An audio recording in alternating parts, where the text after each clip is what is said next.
প্রথমে শুকরিয়া আদায় করছি মহান আল্লাহ রাব্বুল আলামিনের দরবারে।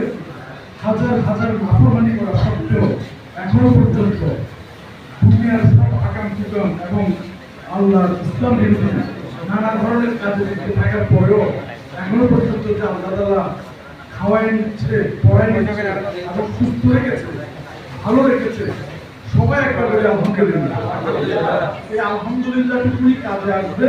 আর আমার বাকি কথাটুকু ছিল হয়তো দুনিয়ার জমিনে সামান্য কাজে আসলেও সব পদে এবং পেশায় বস্তার মধ্যে খেলা দিবেন, কারণ এই কথার কোনো মূল্য নেই।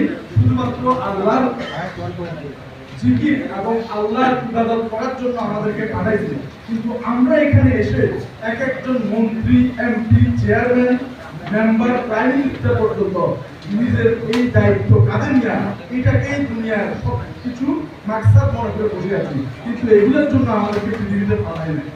আমাদেরকে পাঠাইছে শুধু কিসের জন্য? ইবাদত করার জন্য। এই ইবাদত